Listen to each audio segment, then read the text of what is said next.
All right, like I said, this week we're going to talk about the purchase funnel and the creative brief. And now that these decks are sort of done, I'm going to release them as PDFs for each one of the calls so you guys can have it. So you guys can go ahead and take screenshots if you wish, but you do not have to because they'll be available to you. All right, let me open this up. And if you're going to buy a book or if you're going to buy anything on Amazon, I'd appreciate it if you guys use our affiliate link. It doesn't cost you anything. I like to start off with a little quote from him, and it's pretty interesting because we say this too, and I don't think this is his quote, but I think it's particularly good in terms of encapsulating some of his thoughts. It's poignant, and it's on point here. So go beyond, just make it pretty. And I think that's the theme of the entire book, how we as designers can engage with the creative business people in our organization. And he talks about it from a number of points of view, from being a lower level designer, like you're only a few years out of school, all the way up to the top where you're talking to the CEO of a company and how you can implement some of these strategies. So today we're going to be talking about chapters 9 through 10. Kyle will be monitoring the comments. So if you guys have something, please, Kyle, read the relevant comments. Okay. All right. In chapters 9, he talks a little bit about the brand ladder, and a lot of the conversations he'll tie back into previous chapters. So here's a little refresher. And he's added one thing in here, which is the positioning statement. So the brand ladder is grown by one rung. So at the very bottom of the brand ladder, this is what brands are built on, our features. These are the tangible things, specs, if you will. And then we go up on one rung, and that's the benefits, how you make people feel, how you empower them, the intangibles, if you will. And then in values, like how decisions are made, we understand what values means, and then encapsulating that in a positioning statement. So today we'll talk a little bit about the positioning statement. So I guess it's kind of interesting, the more we research frameworks, the more they're all the same. So here's his version of a positioning statement. So it's for a target, and the brand is the category that is the point of difference. So they can, and there's the end benefit, because the reason to believe. And so he dives in a little bit deeper into this kind of stuff. Now, I want you guys to pay careful attention, because at the end of this, in a few slides, you see this black slide here. It says your turn. We're going to write one together, okay? And you guys are going to each do it. So nobody gets a pass on this one, okay? Okay, so the target. Define the target based on demographic, psychographic, and behavioral characteristics. I think that's pretty self-explanatory at this point.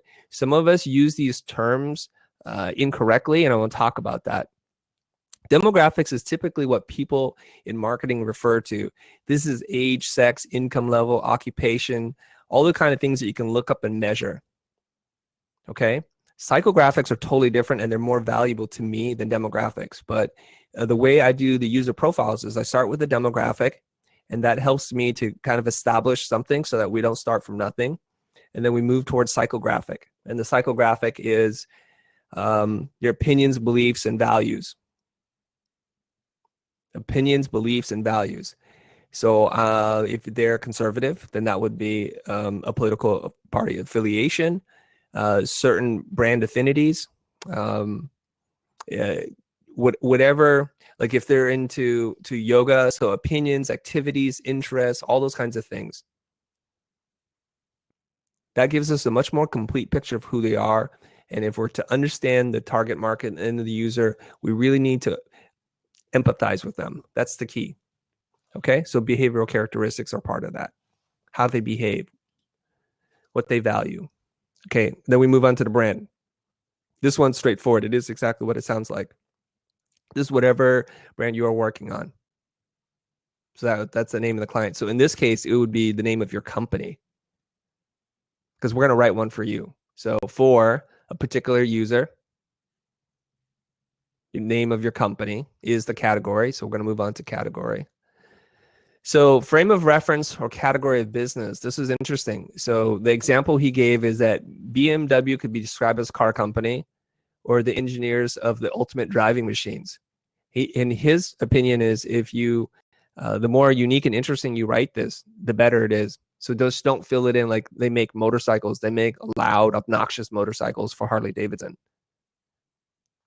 So be playing along here, you guys. I actually think if we structure it this way, it might be helpful to you.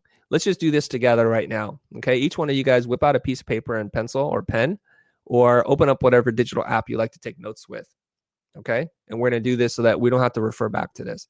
So as I go, I'm going to give you a few minutes to kind of write down what you describe as your target market.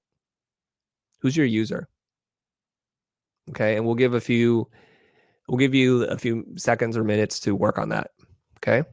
Everybody at this point should know who their users are. And if you don't feel bad. If you're joining us for the first time, or if this whole process is new to you, or if you haven't even purchased Core, don't worry about it. This is meant to be a standalone webinar or call. You don't need any additional knowledge, okay? So I'm gonna give you guys about another 10 seconds to fill out who your target customer is. And we're gonna get into this a little bit more because some of you guys have several different target markets, and that's okay. I want you guys to understand and just pinpoint one for right now, and then you can continue to segment and add more as we go. How are we doing on the questions and comments, everybody? So I'll give you guys a few minutes to do that. Pauline, are you telling Kyle to stop breathing?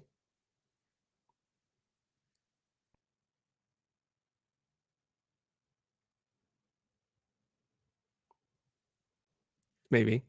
Okay. All right.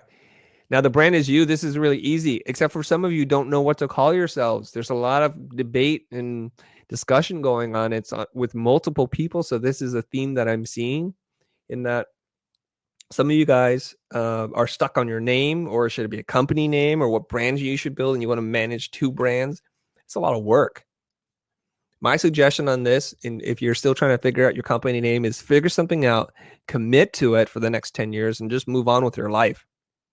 And don't worry about it too much. Like the band Depeche Mode and the Pet Shop Boys from the 90s, right?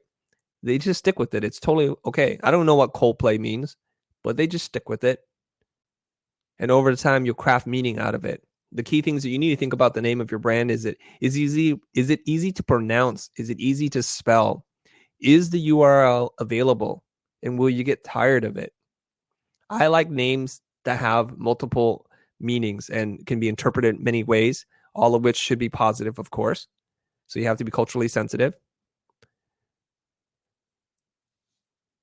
Okay. And then let's get on with it. If there are too many letters in your name, it's probably not a good name. If there are too many syllables, think about other countries and other cultures being able to pronounce it. For that reason, the hard K sound, as somebody told me, as in Coca-Cola, Kodak, those are good sounds to have. Soft sounds are much harder to pronounce and hear. Right, moving on. Okay, what category of business are you in? So a lot of you guys are going to say you're a brand strategy firm or you're a web development firm. This is where you guys can get creative and really think about describing yourselves in ways that make you very unique. The ultimate driving machine. That's pretty cool. And they just own that. And when I was talking to some of the other people on Monday during our bonus SWOT analysis call, I don't think we should try to be like other people. We have to own who we are. So if you live in Montana, or you live in a smaller town, or you work with a certain kind of industry, like Sean Tabagahan works in the agriculture industry, I don't know if you want to run away from that, you guys. Everybody's busy trying to be somebody else. You got to just own who you are. And I get it. I'm a cold-hearted Asian guy, and that's okay with me. All right. The point of difference. We're moving on now. Point of difference. If I'm moving too fast, you guys want me to slow down, or you want some clarification, just let me know and I will. The point of difference. What can your brand or product say that no other brand can say? This is your unique selling proposition. This is very difficult to write because, to be honest, we all kind of do similar things, and this is going to be very difficult for you to figure out. And if you're reading Marty Neumeier's book in terms of the brand gap, Zag, the designful company, this is your onlyness statement, according to him. We're the only company that does X with blah. Point of difference. How are you different? I think I know how I'm different, but we'll see. And I think I know how the future is different too. And so this forces you to find and claim a space. When you're spread laterally, it's hard to claim a difference. Very difficult. I like Mario Ranchi's position. He's like, I'm for a manufacturing business with that needs design or something like that. He's starting to figure out his market. That commitment is hard for us to design. Go ahead. Amy Guzman has a question. What was her question? Do you have a framework for this statement? Do I have a framework for writing the statement? Yeah, do you? Yeah, we do. Yeah. It's right here, dude. Amy. Are you joining us recently, Amy? Positioning framework. So you guys can screen capture this or not, whatever. I'll give you the deck on this one. It's not my content anyways. I'm just summarizing it. Okay? There's your positioning framework. I'm assuming right now that we've had months to read this book, that you guys have read the book cover to cover. Can everybody just type in yes or no if you read the book? Okay, let's go, guys. Boom. Tina, what? Oh, no. My co-pilot has not read the book? You are bad. Bad girl. I'm in the middle of reading The Brand Gap for the third time, Zeg for the fourth time. Yeah, those are great books. And worth multiple Flip readings. for the second time. Yeah. Okay, I haven't read. I want to get those down. Mm-hmm. All right. So let's see who else. Man, you guys, come on. Okay, so D's first time on one of these reviews. We'll welcome D. I want to hold you guys accountable, okay? I want to hold you accountable. I want to help you keep you on your own goals. All right, so it's going to be a little bit of tough love for me, D. All right, but there's a couple of you guys in this group that haven't read the book, and you guys voted on the book, so I mean, who came up with that idea? All right, your USP, your unique selling proposition. Now, if you guys have trouble, we're going to talk about this, and so I'll have to invite you guys on. So get ready to come on the mic pretty soon. We only have 2 more to do, and then I'm going to read one for you. Okay. The end benefit. What does the brand do for the target? And we want to think about an emotional and intangible thing.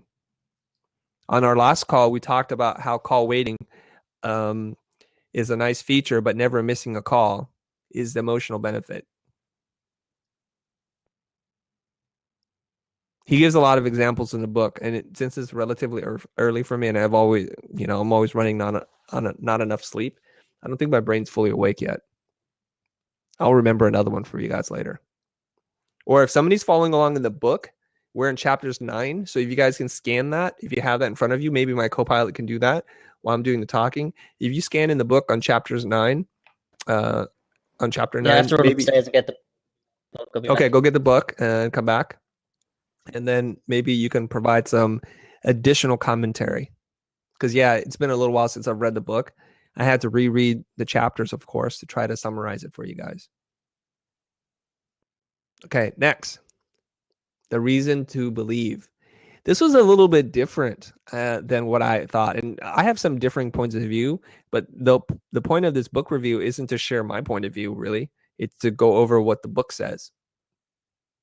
I want to be faithful to what he says. So the reason to believe is, what proof do you have? Why should I believe your claim?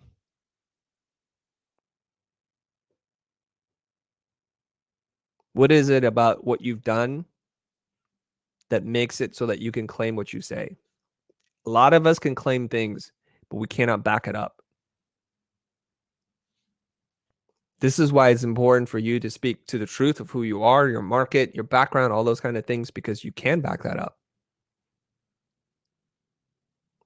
Okay, so now I'm going to read one for you from Nikon.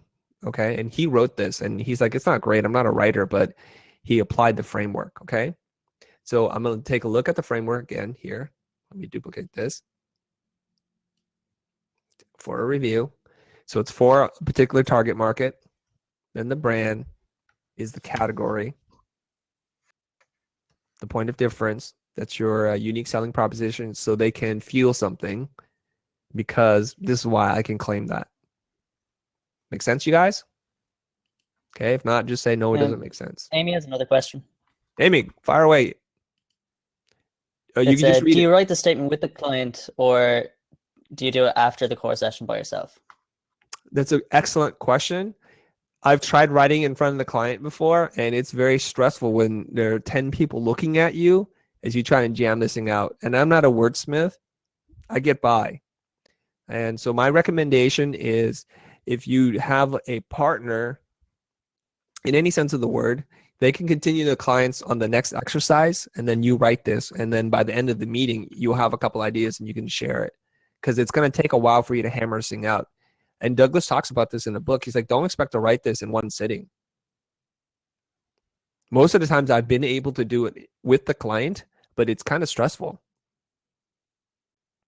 So if you don't want to write in front of the client, just gather the information and say, in a couple of days, I'm going to run a couple of positioning statements by you and we'll massage it together. So if you can do it in front of them, it's like a good magic trick.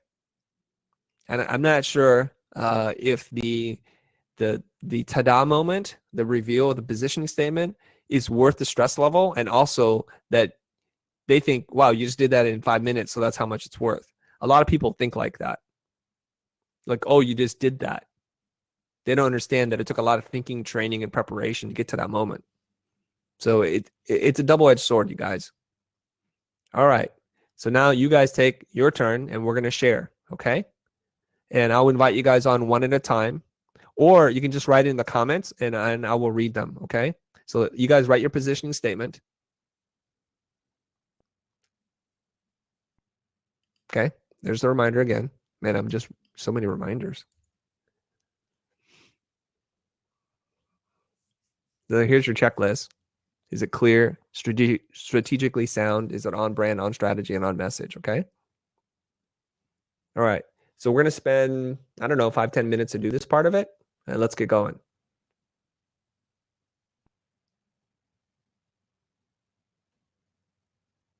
Now, I just told you guys, don't feel stressed out writing this in front of people, and then I turn around like a total wanker and say, well, now go ahead, write it right now.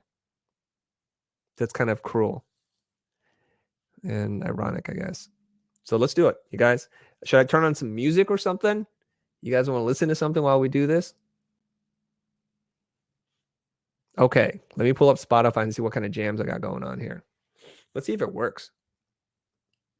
I'll put on some brain music here. Where is it? Brain food. Can you guys hear that?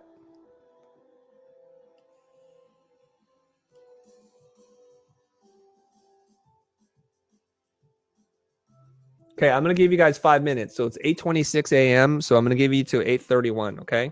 I'm generous, 8:32. I'm going to go put some socks on. I'll be right back.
Might help if I put the screen on for you.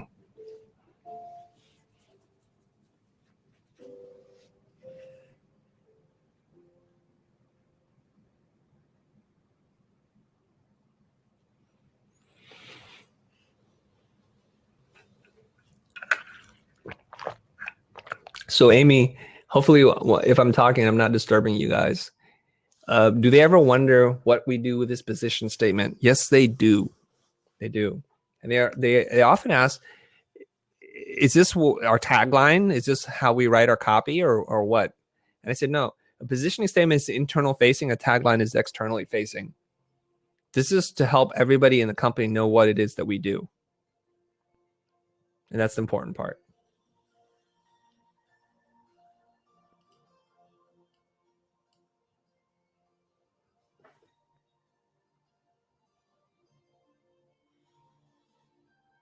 Yes, they do ask us to write a tagline sometimes. And I said, sure, I'd love to. I'm going to charge you money for it. It's not in the scope of work. I mean, if we're really doing branding, Amy, we should be doing the messaging.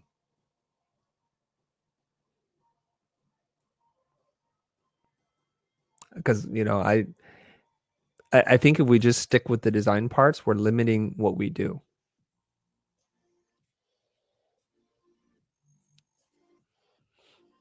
Okay, so Tracy's already got one.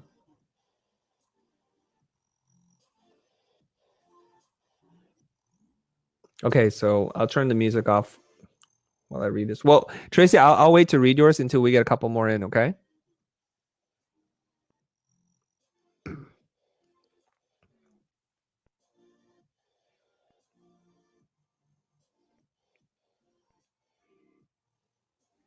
Amy's asking, do your clients ever wonder what do we do with this position statement? Or is Oh, it I very already clear? answered that. Oh, did you? Sorry, I wasn't Yeah, paying all right. attention. Yeah, I was writing my thing.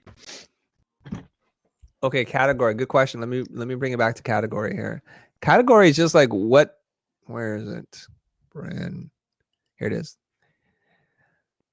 What category of business are you in?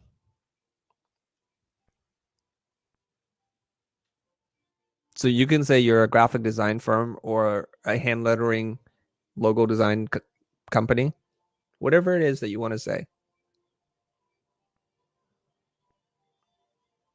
Artisanally crafted letter marks, word marks, I don't know.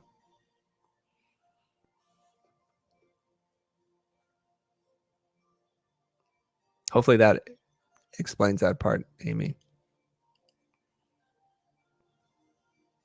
You have a lot of questions today. Yeah, you do.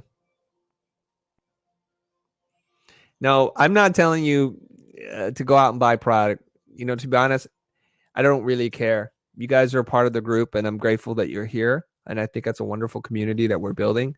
Some of you guys have just bought the bare minimum, which is just the subscription or AIB. And so you don't know everything that we're talking about, but that's okay. I'm here to give you information and help you along your way. And at some point, if you feel like, yeah, you want to get it because everybody's talking about it and they have a deeper understanding of it, then you might want to consider buying it. Okay.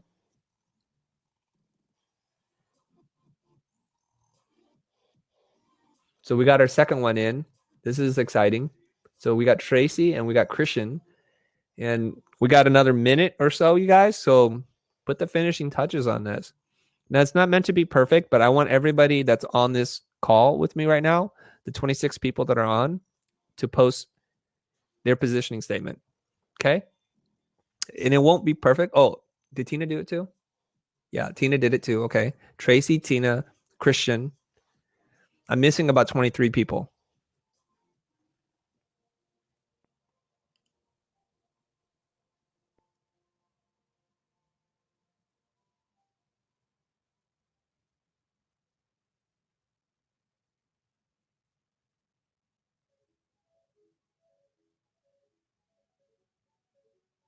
I see some new people in here, which is exciting.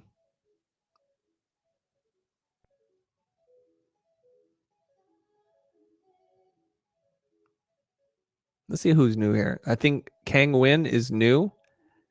Trina,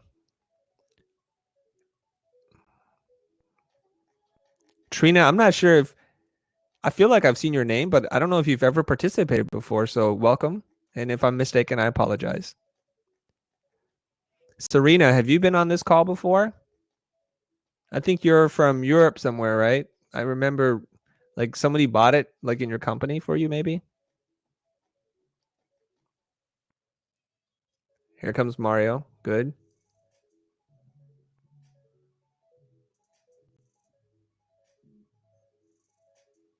Bye, Tina. You got to go back to the pool and tan, huh?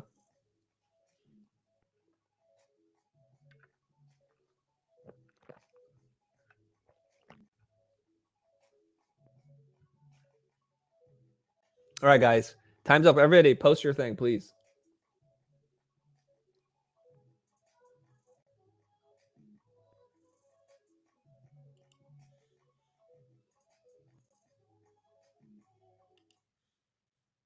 All right, people. So you're going to try and write it the way he writes it, right? So let's look back at the Nikon example. Who you're for.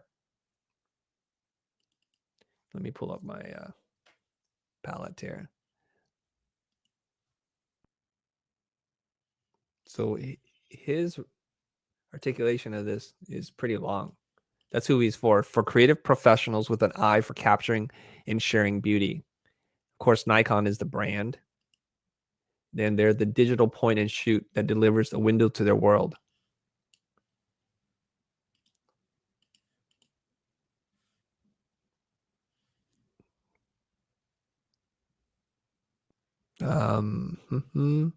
So they can experience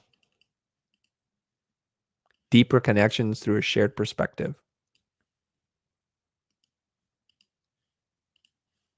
And it's because of Nikon's.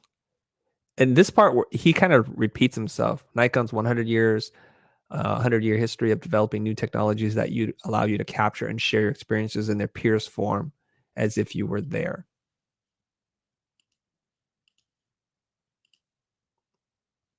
So that's it right there. That's the framework. For is that is so they can. Oops, I highlighted an extra word here. So they can experience deeper connections. That's the emotional benefit, experience deeper connections. And of course, it's about sharing a perspective because that's what cameras and those kind of technologies allow you to do. All right. Now, I got stuck at the end for a reason to believe. the reason to believe, though, that's your because, like what proof you have. Yeah. Yeah. Because it's a personal brand for me. I'm not like a company or a business. It's just me. So it's hard. Oh, and how long have you been doing what you're doing? A year. Okay. I was going to say, well, you can talk about your years of experience. I took a 6-month hiatus In that up year? until January. In the year, I was working. I was working kind of a little bit in between, but I wanted to focus and study and get better at understanding business. And I watched all of the YouTube videos at least twice, and a lot of them 10 times. And I bought Core 360 and AIB, so I've been like all over that. And now I sold strategy for more than any website I've ever sold. Really? Yeah. Did you post this? 1,000. I think I did. Yeah, it's 1,200 for strategy, and the last website I did for 1,500, which included strategy. Wow. And then, all right. Congratulations, man. Awesome job, yeah, dude. I never believed in experience or education. That's your because I don't believe in the system and I believe in doing things 3 times. That's your because. Yeah. All right. I'll take whatever. Okay. Here we go. All right. Let's read them and you guys can comment on it, right? Let's see here. All right. Let's start with Tracy. Tracy says, this is my external. So this is not her internal positioning. And we're trying to, Tracy, stick with the program. You guys are like creative unicorns running around in the field here. I help industrial and building trade executives stop apologizing for their websites and neglected brands so that your ideal clients can feel who you are and why you are the best partner for them. Okay. I think that's pretty clear. Maybe a little wordsmithing to keep it consistent. It would have been awesome if you did it in the framework, but that's totally okay. All right. And then Tina, so I'm going to read these, and Kyle, maybe you can also read the comments as I'm reading them if anybody's responding to what I just read, okay? Cool. All right. So Tina, who just took off, she said that for the competitive entrepreneur, Highlight is the agency that delivers tangible results. So you can soar above the social norm and prove you are the best in your industry. Okay. Christian, for business owners that carry themselves with professionalism, that would be a lot of people. Influence by design helps. Influence by design is your brand. Helps develop and express brand personality through digital and print media, fixing the disconnect between their personal values and how their company is represented. I like that. That's nice. This increases authenticity, building trust, and ultimately increasing customer acquisition and loyalty. There's no because here. The because, according to the framework, would kind of position you as to why you can make that claim. Okay, so Jacob is trying to steal from everybody in real time. All right, Mario. Manufacturer is a Manufacturer is a jargon-free and accessible branding agency focusing on developing practical, strategic plans for transitioning manufacturers wanting to move with the times so they can save time and have the freedom to work on the business they love. So everybody's gone Rambo or Rogue on me here. It should begin 4, but okay. Here, Kyle's trying it. Look at that. For what is E's? SMEs. What is SME? Small to medium enterprises. Okay, that's what I thought. We use SMB here in the States. Small to medium businesses, right? You use enterprises. Okay, for small to medium enterprises, looking in transition. Look, oh yeah, I said looking to evolve, and I changed it last minute, and I forgot to Yeah, get it rid reads of a little looking. funny there. I am a branding and UX consultant. So you don't have a brand yet. So you're just saying I. It's just my name is my brand. Okay. I am a branding and UX consultant that brings a fine detail, big picture approach to design so they can have a clear business objective because I've been doing this for 6 months. All right. It's cool. We got to work on these things, you guys. I help small businesses. I'm a fast learner, though. I'm a fast learner, though. Yeah, apparently. And you shortcutted the whole system. Maybe your whole thing is like about life hacking. Yeah, I have an interesting CV, but I can't put that into a statement. Well, I think so. Here's the thing. I think a lot of us feel like the grass is greener. We always want to be somebody else, right? And Timothy Ferriss is a life hacker, and he's made a very good career out of doing that. Do you know who Timothy Ferriss is? I know the name. Okay, he wrote the book The 4-Hour Work Week. Cool. And the 4-minute workout. So he's all about life hacking. And there's a great video of him when he was working on the workout book. He experiments on himself with vitamins and different programs, genetic testing. So he went to, I want to say South Africa or somewhere, and they put a giant needle inside his muscle and pulled out a chunk of his muscle tissue to test it. And he did this all like on camera. It was horrific. And so that they would use the giant syringe and squirt out a piece of his meat. And the audience gasped. It's pretty crazy. And then he found out that he's got slow twitch muscles as opposed to fast twitch muscles. And he suspects that most non-athletes have slow twitch muscles. And the way that you work out has to be very different. Okay. Anyways, maybe you can look into you can help brands, accelerate growth or whatever it is because you understand how to hack things in a very positive way. That's an idea. Right? Yeah. All right.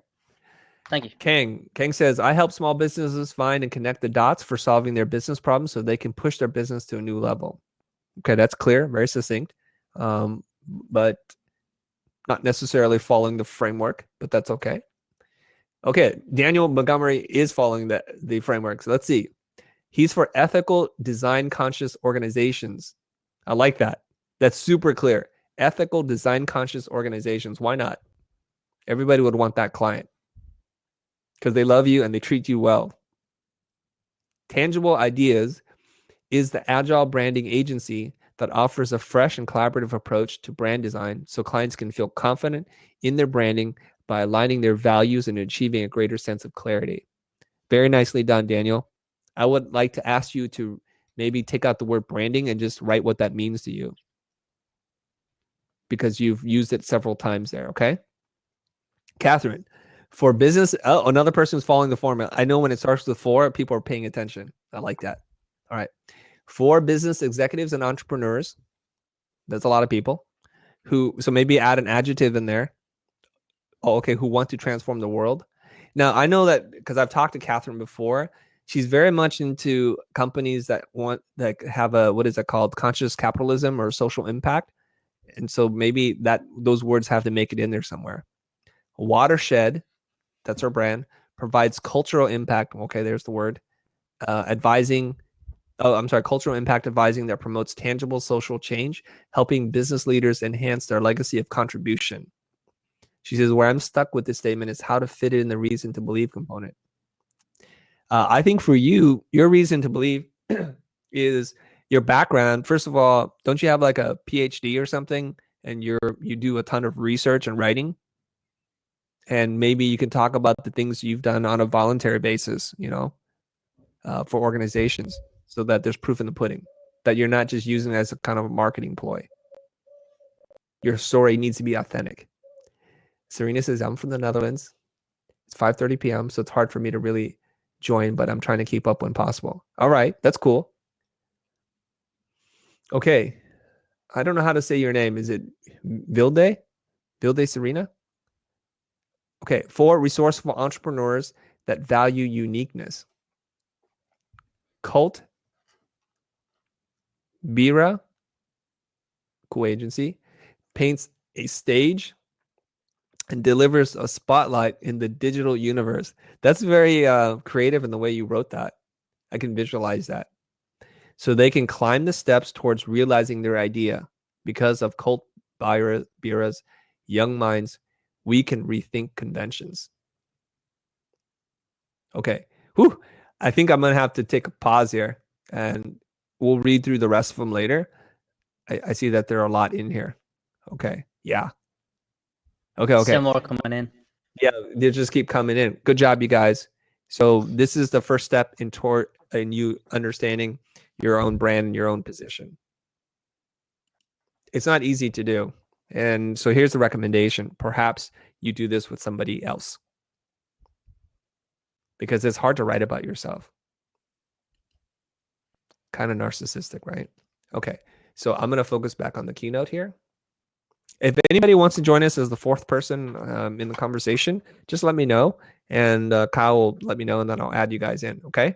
Anyways, I'm going to focus back on this screen. All right. Now, once you come up with a positioning statement, it's important to apply this across all the things that you do. And this is the importance. This was Amy's question. Like, once we write it, is it clear? Is it strategically sound? And now we can use that in terms of all our messaging and the things that we pursue as a company. That's really important. So if you're for conscious capitalists, and there's a company that does something like a Keystone Pipeline situation, then if you look at your positioning statements, like, we're not going to market towards them. We don't want them as a client. So that's kind of keeping you on strategy. And we strive for consistency, right? When we talk about living, being happy, all of what we think, what we say, and what we do needs to be in complete harmony. What we think, what we say, and what we do needs to be in harmony. And that's true for brands. So when you don't know what you stand for, you don't have a positioning statement, well, you can't really be boxed in, and you can't be consistent because you don't even know what you stand for. Okay, determine channels. This is kind of an important thing here. All right, here are all the different channels that he pointed out. This is where you go. If we look at the purchase funnel and we talk about awareness, well, where do we build awareness? And this is going to point out to some strengths and weaknesses to some of your guys' social media game. Anyways, channels. There's broadcast, which is TV, web, that's video, print, mobile, social media. This is where it's like, wow, really? Wearables, smartwatches, and fitness trackers? Maybe you're pushing an ad out to wearables. I'm not sure. Out of home. So he's talking about billboards, phone booths, train platforms, bus shelters, that kind of thing. Like, that's kind of like outdoor advertising. And then there's the digital out of home. And that's becoming more and more the case. You have digital billboards now. So he's talking about Times Square, any kind of like digital signage where you can get your message out there. point of sale. You guys know point of sale. A lot of you guys work on these kind of projects. These are counter cards, shelf talkers, end caps. Word of mouth, the in-person referrals and forwarding links. Product placement and guerrilla placement. Those are the different channels he's talking about. Does anybody have a question about the channels? Let's kind of open that up to discussion.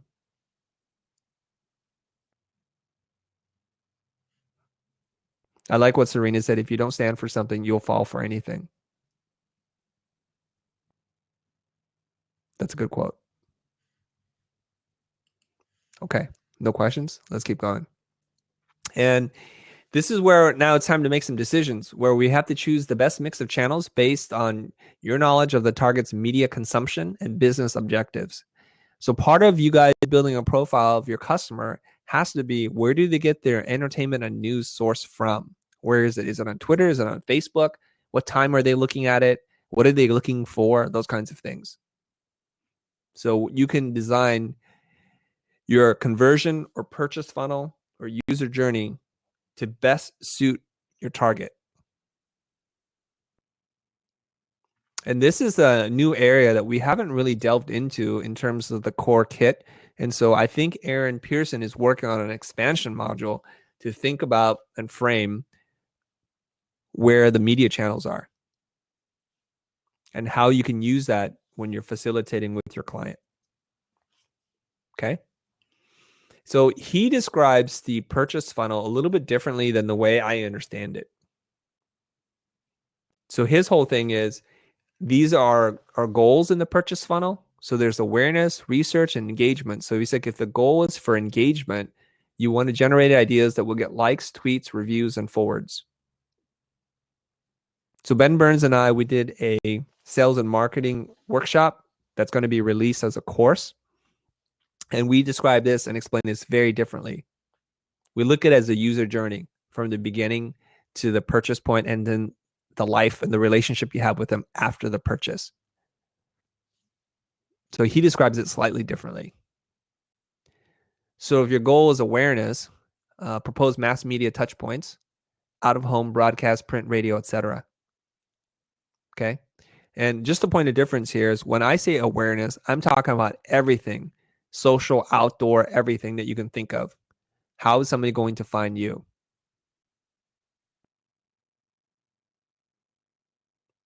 How is somebody going to find you? So maybe we take a moment here to have a discussion about this. We're doing okay on time. I only have like 3 more slides to talk about. Yeah, Mario Ronchi brought up the touchpoint matrix from Brand Flip, and Ben Burns talked about it before as well. Yes, we all talk about touch points, and we also talk about the conversion funnel. So everybody describes this a little bit differently. It's good that you guys know what this looks like. And the way I look at it and describe it to people is that nobody goes out, or very few people come out of the dark, find you, and then just hire you sight unseen and don't do any research. If you think about your own shopping experience, and I'll share one with you right now, okay? And tell me if your story is different than mine. So I'm looking to buy a new wireless lavalier microphone. We own several from different companies too. We own 4 from Sennheiser, which is a well-known brand in that space. And I own a Sony and a Rode wireless lavalier. And audio is very important for us for our podcasts, for our YouTube episodes. And so I heard about the new Sennheiser AVX module, and then I don't go out and buy it. I still haven't bought it, even though I have a need to purchase it. They have several models. So first thing I do is I go on YouTube and I search it and I review it. Or I read the reviews. And of course, they share episodes where they compare the Rode versus the Sennheiser. One is a lot more affordable, and so they go into pros and cons. Now I think I know what I want. Then I go to B&H and I read the ratings and reviews there, and I add it to my cart. I'm still thinking about it. I have not purchased it yet. They are expensive, Mario. It's true, but it's worth it. Okay? And so I'm making all these kind of decisions. I'm thinking, in a couple of weeks, I'm going to be at NAB. I'm sure I can talk to the rep and then really get into the nitty gritty with them, touch, feel it, and then I'm going to make a purchase.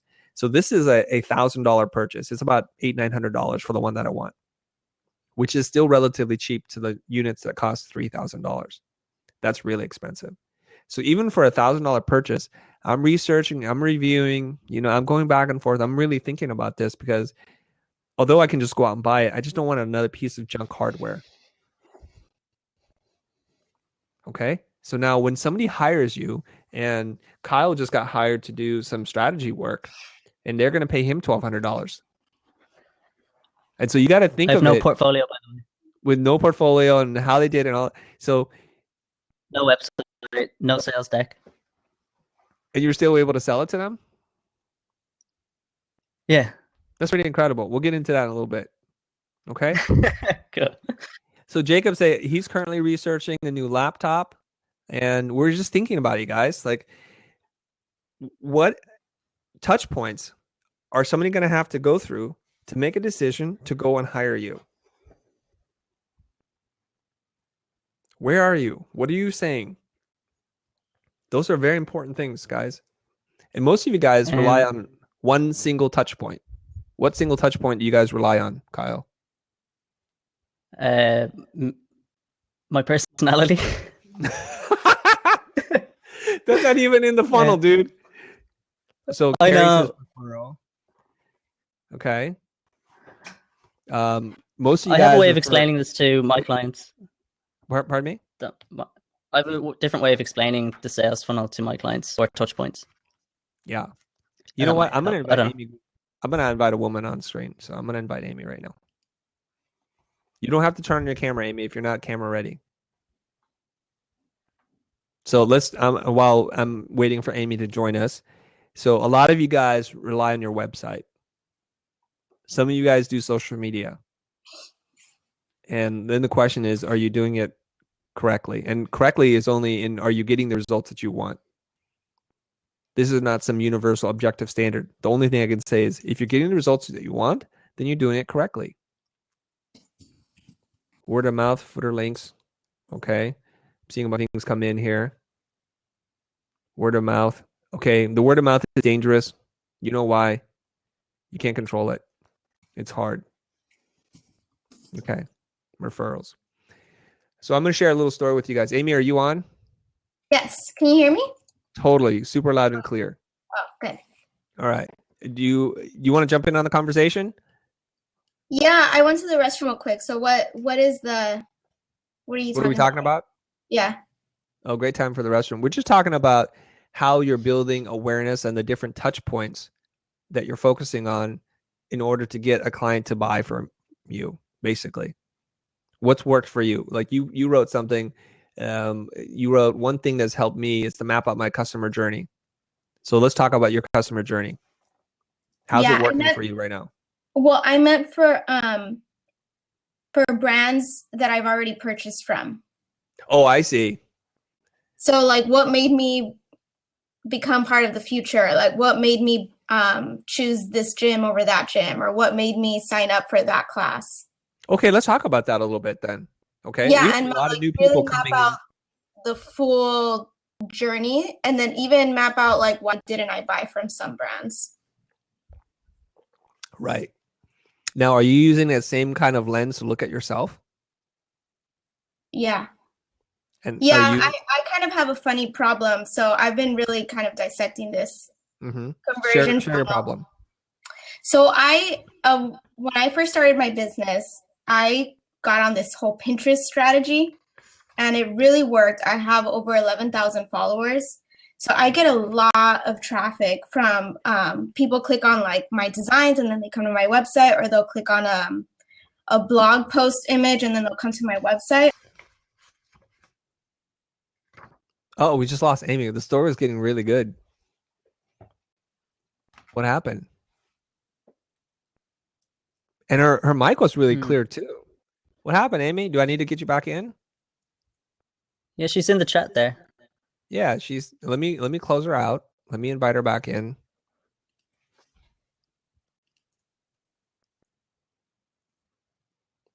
Hold on, Amy. Let's give this one more shot, and let's see if you can get back in. Otherwise, you can type the rest of your story and I'll invite somebody else in. So here's the story I want to share with you while we're waiting for Amy to come back on. Okay. We've had a spike in traffic to our YouTube channel, and a couple interesting things have happened. I'm not saying there's causality here because I don't know, but I think there's correlation. Okay. We decided for the first time to run ads on our for our YouTube channel, like doing Google AdWords. Oh, you're back on. Oh yeah. Okay. I'll finish my story later. Go ahead. Finish your thought. Yes. So, and then at the time I was also blogging a lot. So I was getting a lot of traffic to my website, like a lot. But then people weren't going beyond that. Like they weren't contacting me. They weren't really doing anything. So I think I was very much in the awareness, but I wasn't bringing them along to convert. And I think what's helped is recently I redesigned my website a few months ago. So I think that's helped. I also think that the things I was blogging about wasn't preparing people to buy from me or to take the next step. Okay, what were you blogging about? Like my journey. I mean, I thought I was helping people, like how to get your clients to I don't know, book you or marketing, or I was talking about social media, how to charge like what you're worth, just things like that. But it was more a reflection of my journey as opposed to what it actually, I don't know. In hindsight, I think that's what it was. Okay. All right. Let's talk about this. And then I'm going to share a story and then maybe it'll shed some light on this. Okay. Yeah. I'm new to all of this stuff too. If you guys watch the video with me and Alan Martinez, he comes in, he starts talking about the conversion funnel. I'm like, what's that? So I've gone from like, what is that thing to now talking about it and teaching it in a year's worth of time. Okay. So let's talk about this. At the very bottom of the funnel, you want them to take action. You want them to do something. In all of our cases, I think, we want them to call us to hire us. We want them to send us an RFP, excuse me, to talk to us about a real project. That's what we want to do. We're not going to have them wire us money without talking to us. So the action you want them to take is to call you for the skill that you already present that you have, right? So you got to think about that. That's the bottom of the funnel. Somebody else in a different company, a different organization, you might want them to download a white paper. You might want to just collect their email address or sign a petition. These are all the different actions you want them to take. Does that make sense? So then you go to the top of the funnel and you design content around things that are going to drive them into doing that thing. Okay, so when I suspect, Amy, when you write about how to get your clients to do this or how to price your services, you're attracting designers like you, but not clients. Yeah. Well, at the time I was getting a lot of like business advice about like just blog about anything. But I think that approach is very blogging circa 2008. You know what I mean? I had this for lunch. I did this with my family this weekend. So I thought just by blogging, I know, and showing my personality and being like, oh, this girl's kind of cool. Like you're relatable. Totally. And I feel like there is space for that somewhere. There is, if you want to be a brand personality. Yeah, I totally see blogging as much differently as some of those advice I was seeing online. Okay. So this is all very good. This is all very good part of the conversation. Okay, you guys, I want you to think about that for a little bit. The activities that you do up top direct people to you. And if they're not in alignment in the user journey, you're not going to get them to take action. And that's exactly what Amy is saying. So she's like, I'm redesigning the site and that's helping. I think if you redesign the awareness, the top part of the funnel, you're going to do much, much better. I'm going to give you a couple examples. Okay. This is a business lesson I learned from my coach. He says that when you're talking to somebody and you're asking them questions and you're making conversation, it kind of is like herding cattle into a chute. Like if you want to load them into a truck, right? Cowboys and ranchers, what they'll do is they run the cattle in a certain way that they go into the chute. They either go back into the farm or whatever. I'm not a farmer, so I don't know all the terms. And then they go into the truck. Now, here's the thing that most people do. Okay. When you're in a new business meeting, and this happened all the time, my executive producers would make, small talk. They would talk about their kids, where they're going to go on vacation, how's the weather. None of that was designed to drive them into the shoot. You can see there's a problem there. It wasn't about understanding their problem, understanding their pain points, their challenges, or their customers. It was just talking. And it was completely like a waste of time. So I would say to them, let's run this like professionals and run this like a business meeting. When we get on the call, we want to say, guys, how much time do you have? Here's what we think we should talk about today. Do you guys agree with that? Or are there things that you want to talk about? Here's our agenda for the call. So we're pro from the get-go. We're business, okay? And I want to establish that we're business people and we respect your time. So if we have 30 minutes, I want to get the most out of it. I don't want to do 25 minutes of small talk and then 5 minutes of figuring out what the problem is, because that's going to leave me in a big design problem. Because I'm going to go away scratching my head. It's like, I have no idea what they want. Okay, so I think I would consider amateurs who have not been trained in the art of business talk about random things. It doesn't lead to any result. Now, I'm going to share a story with you guys, and maybe we can all peel away what it means, because I don't know either. All right. So we decided to run an ad. I took one of our episodes that I thought was like the least offensive, the least like the best quality, whatever it is.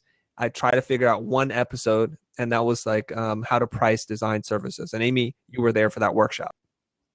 And wait, did you say the least offensive? Is this one? Was Jose still here, or why do you say that? No, no, I don't want to dig up any dirt, you guys.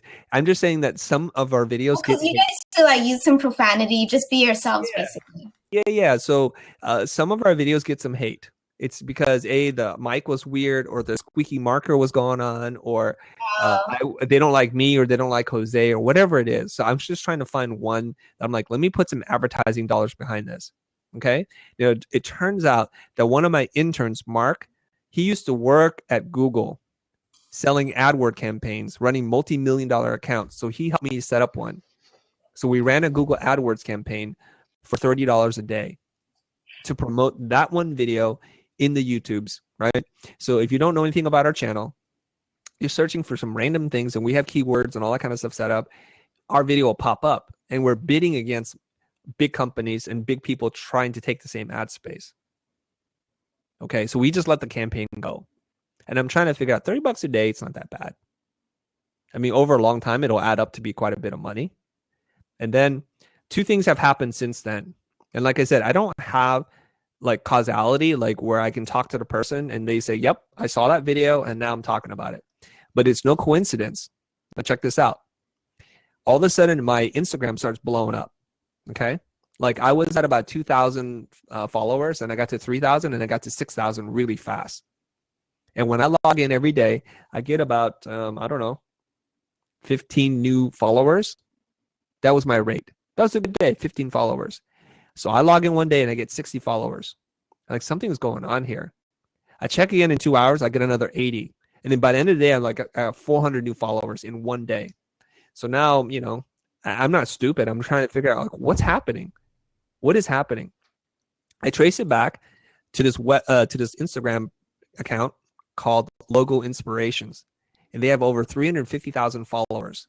And what this guy is doing is he's taking clips from our videos from that talk and posting it in his feed, and then he links to us, and then so I get all his followers, coming to my Instagram account, going to YouTube and looking at it. So we see a spike in traffic to our YouTube channel, to followers on YouTube, and to my Instagram account. Okay. And then this is talking about building awareness. Okay. I'm going to talk about that. And then Creative Block, BLOQ, which is a design blog, I think. And they have a pretty big following as well. They wrote a little article about this episode, pricing design. So I don't know if they're related, but I feel like by spending a little bit of money, I think we spent like $1,500 or $1,800 total for the campaign. I stopped running the campaign now. That it got up to a certain level that it's starting to crest into the mainstream of the public consciousness. And this is going to help us because we need to grow our subscribers, and we're talking about things that we have a product for at the end of the funnel. So you want to learn about business and the design of business, you can join this group. You can hire me as a consultant. You can buy a kit. There's lots of different ways. So we're looking at the funnel now, and Ben Burns is really helping us to be focused on the funnel. And you're going to see some really big things happen there. So our subscribers on YouTube have gone up. Like we had 400 subscriber days back to back. So we picked up 800 subscribers in 2 days, which is freaking awesome for us. And now we're averaging about 350 new subs every single day. Okay. This is about building awareness around your brand, understanding your funnel and the user journey, what we want them to do at the bottom. So now if you go to the new Futur site, if you go to thefutur.com, you'll see we have journeys for the student, the freelancer, the in-house designer, and the agency owner. And we have content geared towards each one of them. Ben Burns just told me yesterday we're picking up 200 new emails a week, to which then we market back to. So what Ben Burns has done is he's grown our subscriber list from 5,000 to over 7,000. We're jamming. And then what he does is he emails those people events and things that are going on. And then we can also see that in November, when he sent out 4 email blasts, we did over $8,000 of business based on the email campaign. It's all connected, you guys. So if you look at what we're doing, try to pay attention to that, because you guys can apply the same thing. Now, I happen to be now in a different space. I'm not selling creative services anymore, per se. I'm selling kits, consultation, training, that kind of stuff. So that's why I give away training content. Okay. You guys have any questions about that? Okay. No, but I noticed on your social blade that your channel like blew up at like late summer or something, and then Yeah, you were at like 30,000 at the beginning of last year, and then Right. 50,000 by late summer, and then you just like now you're 80,000 or something. We're almost at 80,000, you guys. We're at 79,540 or something. It's like exponentially just like It's going. getting And you bigger can see in shorter too. spaces of time. Yeah, we're putting out a lot of content, and we're hiring Hmm. people to help us make the content now. So it's been really amazing. Okay. And I'm happy to tell you guys that in February, we did $22,000 in sales. 22,000. Now, compare that to November of last year, Black Friday. We did 23,000, and we had to promo the heck out of that. You know, we did the crazy live show, gave away free stuff, and we're on this path where we're doing 2x growth month over month. It's awesome. I mean, comparing year to date.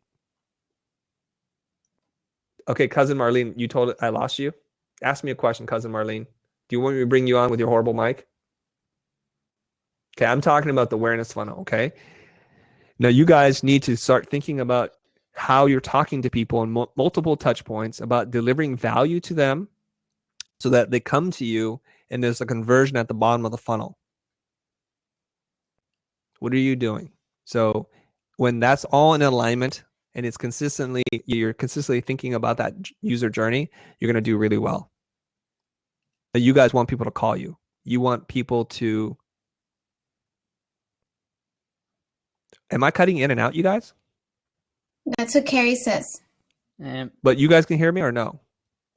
I can hear you fine. too. Okay. All right. Okay. So Chris, can you give specific examples for each part of the conversion funnel? Like, what are you doing for awareness? And then what are you doing when the person is in the research phase and the engagement? Like, can you be specific about that? Do you have examples?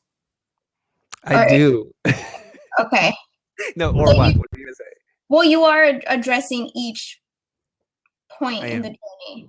I am. So let me talk to you about the way I interpret the conversion funnel, okay?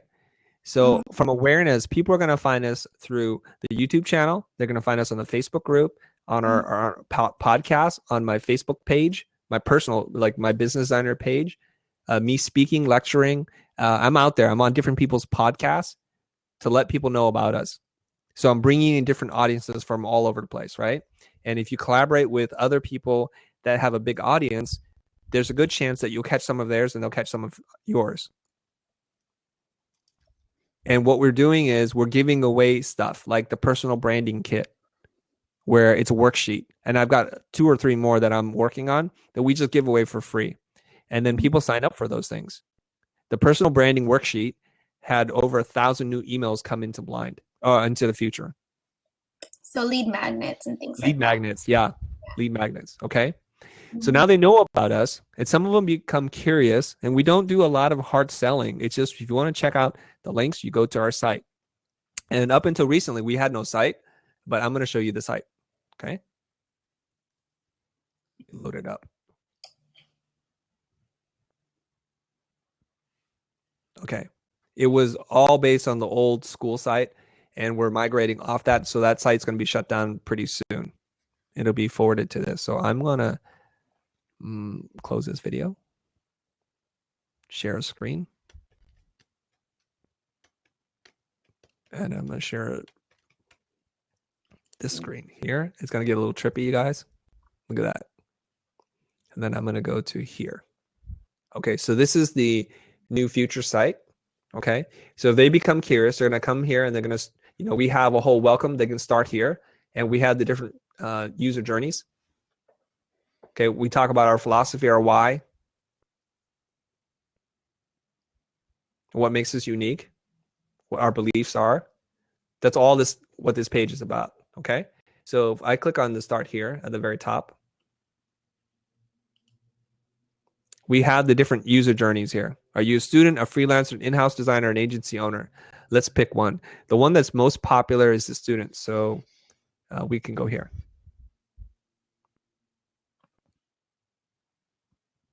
Okay, so here's our lead magnet.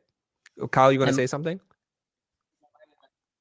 Mario's asking, so you have more than one yes, we target do. audience. And we get into segmentation of our audience, and it's really important to understand that.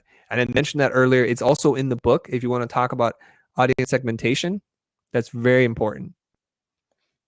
Now, I'll give you an example. Like, I like to buy stuff. It's not a virtue, it's a vice. And I went to the Nike website. They sent me an email blast saying, take an additional 20% off clearance items. I'm like, oh, cool.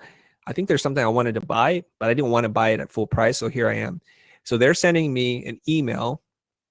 Okay, so email campaigns do work. They totally work. And whoever told you that, they don't know what they're talking about. But I signed up for that email campaign. I go onto the Nike website, and they own 3 brands: Hurley, Converse, and Nike. So they have to ask, who are you here for? Are you here for Nike, Converse, or Hurley? And they redirect you really fast. So they understand those 3 users are kind of different tribes. Okay. And then let's just say I'm like, no, I'm here for Nike. Then they say, like, well, what are you interested in? Are you a man, woman, a child? Are you into running shoes, clothing and accessories, or whatever? So they're segmenting each one of those really fast too, because their site is vast. Thousands of products. Not thousands literally, but they have a lot, hundreds of products. Okay. And then I delve in and I'm like, okay, I found the shoe that I want, and I add it, and then they converted me. I spent $300 based on that one email. But it's totally consistent because you know why? They asked me also to sign up so they can get my email address, and you know what their perk was? Free shipping. That was their trade. We'll keep you informed. We won't spam you. We won't sell you anything. We won't sell your email to companies. We respect privacy, that kind of stuff. Okay. So getting back into this, Amy used a term that some of you guys are aware of, and it's something that I wasn't aware of up until a couple of months ago, which is called a lead magnet. You have to give somebody something of value so that they'll do what you want them to do. So here we have a lead magnet. It's called the Typography Manual, which is very popular, and it's available elsewhere. And right now, all I'm doing is collecting your email. And I'm also, Ben Burns has set up the back end so that when you give us your name and your email, he puts you into the student category that you've downloaded the Typography Manual. So these are interested in design, and so we want to give them design things. So Ben has also then curated a what to watch list on YouTube. These things apply to students. Okay, I'm going to get to the bottom of this. Oh, there's this guy named Mario Ranchi here, and he gave us a great quote.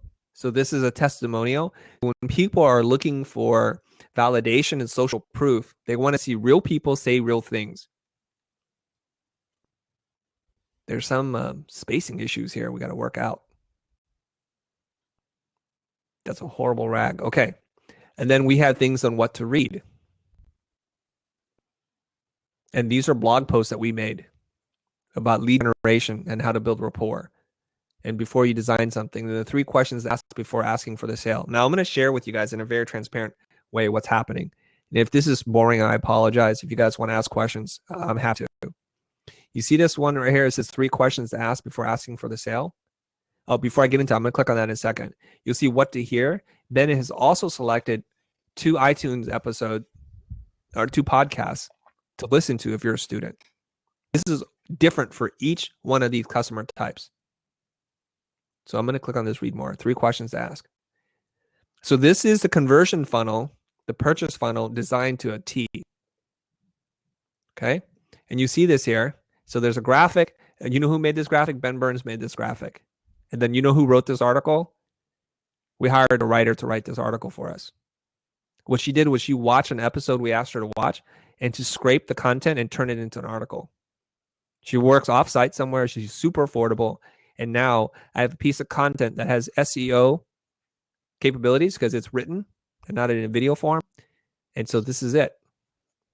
This is the entire conversion funnel, right? You guys understand? So now when we make products, when we go to the shop, you know, we'll connect it all together.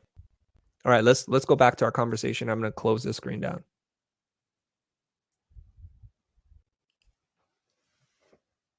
Close it down. You guys have a question about the conversion funnel? That is the conversion funnel illustrated. Jacob Campbell asked, how much was the copy? You would be shocked at how cheap it is, dude. I want to say like $50, but I don't know. It's so cheap. And she's writing 4 articles for us a month. Okay. Did you get her on Fiverr? Did we find her on Fiverr? No. Tracy, I got a copyright from Fiverr and it was terrible. Yeah, you know, Ben Burns found her. And we knew that we needed somebody to scrape our content and to turn our YouTube episodes into articles. So we asked her just to listen for very specific things and distill it down. Okay, so now the questions are trickling in. First, I want to ask you guys, and we're going to run over here a little bit, is do you guys understand this whole conversion purchase funnel? And we're going to keep going through here. So awareness is what we're doing at the very top end. We're catching lots of random people. Oh, I'm sorry. I'm pointing to a screen that doesn't exist. Here we go. Let me focus on that. Okay, here we go. We're back in it. Okay, guys. Awareness. This is what we're doing. If you guys look at, I'm not doing this because I want to promote you. I've already sold you guys. You guys are in this group. So I'm not trying to sell to you. I'm just saying if you guys reverse engineer what we're doing and map it to what you need to do, I think there's a lot of things you can learn from how we're doing it. It won't be a one-to-one mapping because we're in the product education space and you guys are in the creative service space, right? But the same principles can be applied. Somebody even called me out on it on Facebook, on Twitter. And he's like, "This is how you guys do a conversion funnel, guys. They're killing it." Okay. The research phase. Okay, so awareness and then research. Now, once they become aware of who you are, they're going to want to check you against somebody else. This is like in the case of Sennheiser. I want to compare the Sennheiser versus a Rode and different Sennheiser models. So we're going to do research. So what you want to do is be able to be very clear in your positioning. So when they leave Amy Guzman's, what's your company called again? Little something? Little Trailer Studio. Little Trailer Studio. When they compare Little Trailer Studio to other options, do they come back to her? And this is where I think you need to provide social proof, client testimonials, show process so that they really are into that. And so then you move down to the engagement phase. This might be them reaching out to you. They might say, maybe there's an email form that says contact me, and then you're super responsive. So within 10 minutes, within an hour of them sending you the email, you've responded, You're polite, you're professional, and they're like, wow, that was quick. And I like how quick little trailer studios and how responsive they are.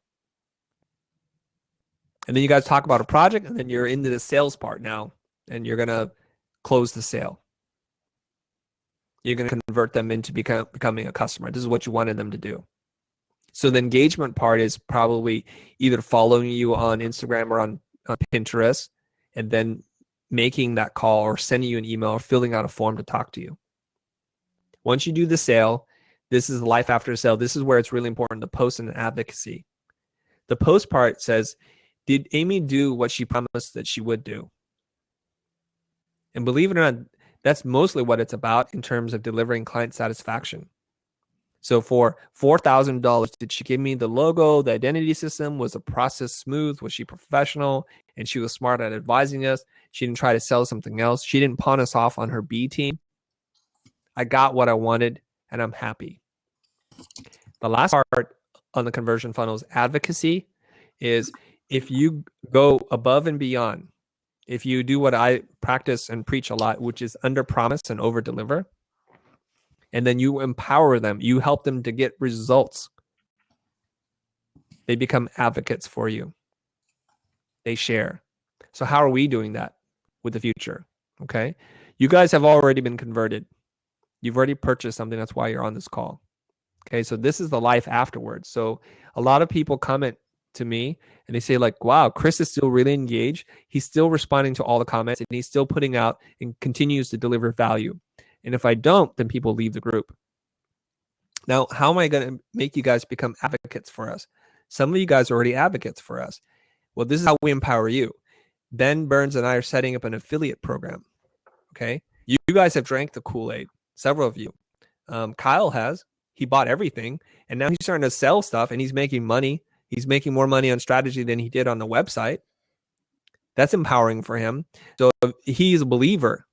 Now, what we want to do is convert his enthusiasm into somebody who helps us and we help him. So we're setting up an affiliate program. I'm not sure the exact percentage we're going to do this at, but you have a unique URL. You have to apply into the program. You have to have some kind of social following. We grant you the affiliate program, and then you can watch your fans and customers go buy stuff from us, and then you make a percentage on that. Is there a qualifier for the amount of followers? You know what? I would just suggest that you apply. Followers? This is all very new. We're going to figure this stuff out. Okay. I think Ben Burns and I talked about paying out 10% of purchases, but we'll see. We're working it out. Okay. Now, naturally, a lot of you guys like Lance Mayfield, he shares everything we do almost instantly. And there's a guy named Derek Sharp who's not part of this group, but he's a big fan of ours. He's trying to connect us to all sorts of people. Phil Dugan, I think it was Phil, tried to connect us to Gary Vee when Gary Vee was in the UK and wound up talking to their producer. So there are people who are really big supporters of us and love what we do and truly appreciate it. So they share. They share without even asking. That's how you know you've delivered value. Okay. Now I want to power through the last little bits of this, and then we're going to open it up to Q&A for overtime. Okay, guys. This is a question. Go ahead. Cousin Marlene wanted to know if you can describe the research part of the funnel. Okay. Yes, I will describe this. Okay. You remember how I described earlier about when I was looking at buying something and Amy was like, yep, I do the same thing. What you're doing is you're kind of checking other sources to validate if what they say is true. So when the customer is doing research on you, what do you give them to help drive them down the funnel? Okay. Think about Amazon. Amazon has a rating system and they have reviews. So those reviews are really important. In the research phase, the clients might click through the website that you designed and look at the user experience from one of the brands you worked on. So they might visit a website we've built and they test it like, wow, it looks good. It's clear. It's clean. It's not just a screenshot. It really works. They might want to call some of our customers and ask them. So the engagements that we do, when you get into the six figures and the mid to high six figures, they're going to do their due diligence and call your clients. This happens to us quite often, actually. So if you They call can't your furnish, clients? they call our clients. They ask, can we call your clients? I'm like, sure, here's 4 people you can call. And I'll tell you something. I'm not going to send them to a client that's going to say something bad about us, right? And I'll tell you, the clients that we have, when we work with them directly, they love us. I'm not going to say which client right now because I don't want to out this person, but one of our bigger clients, we designed work for him.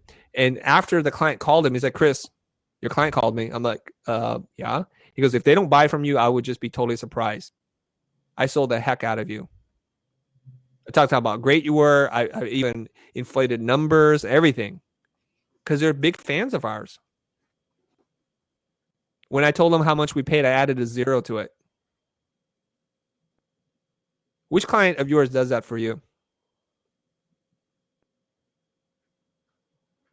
Which client's going to go to bat for you and vouch for you and share with their friends what you've done?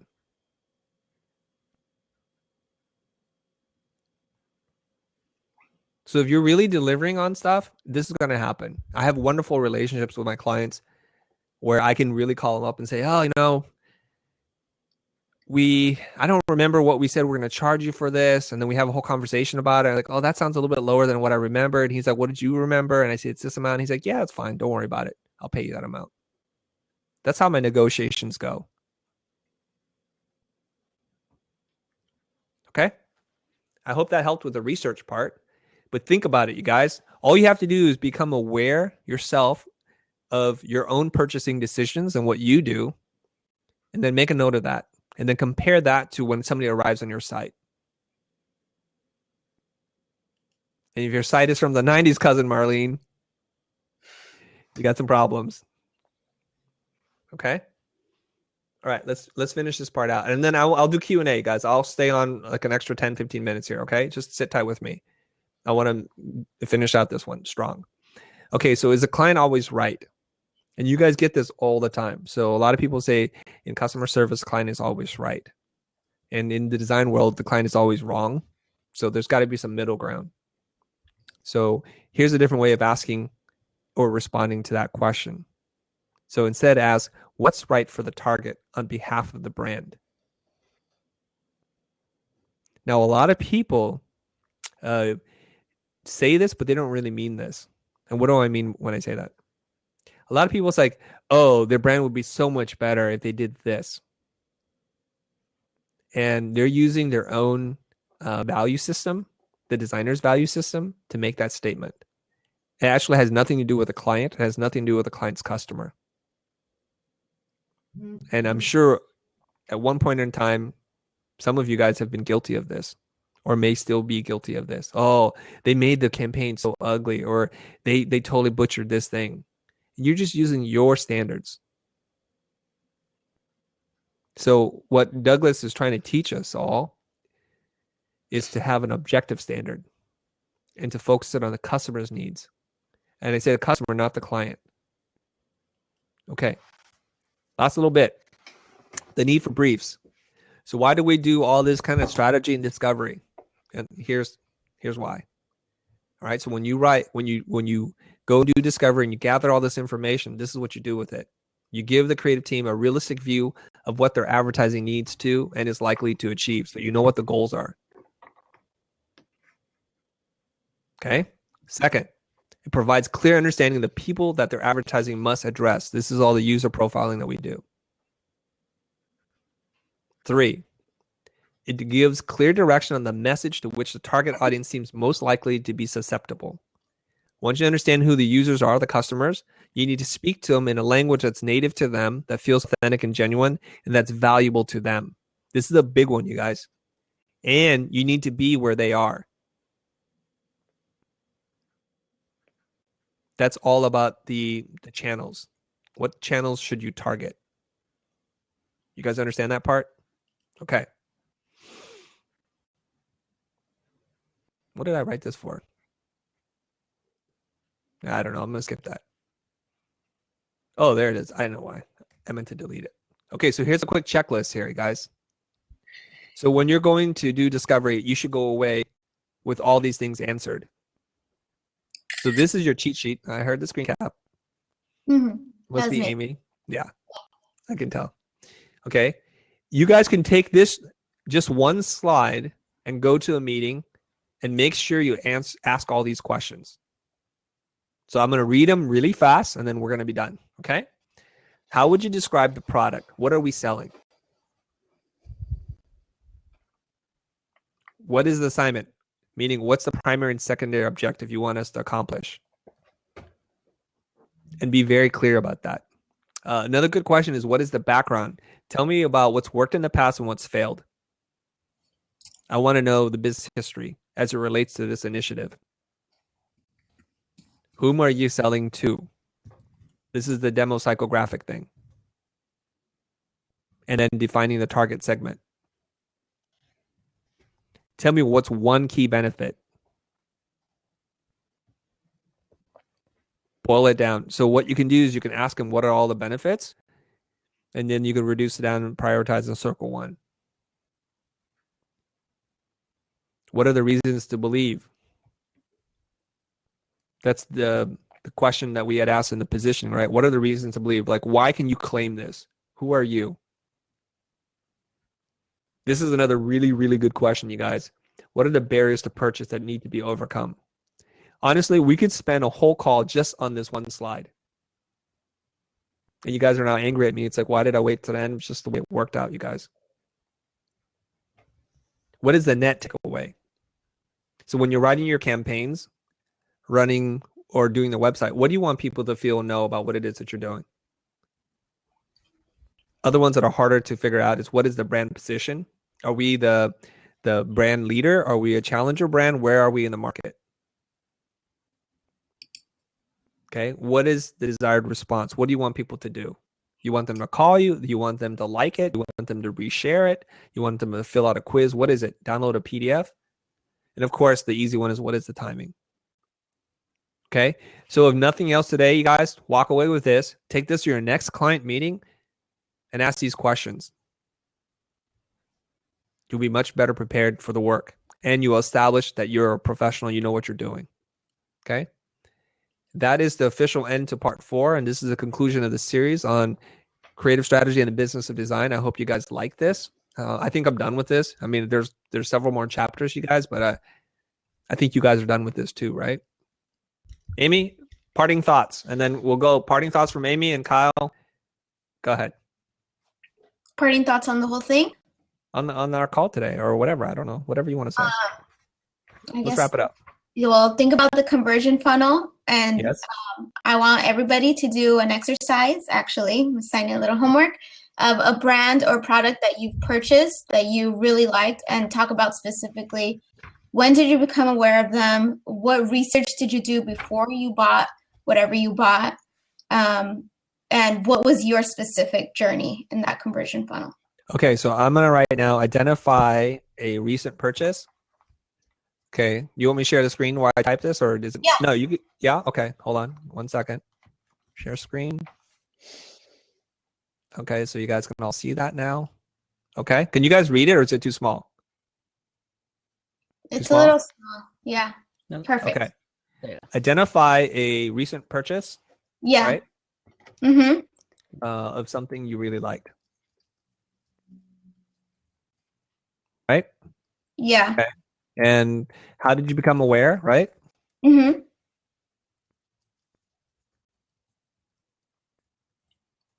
Okay. What research did you do? Why did you engage?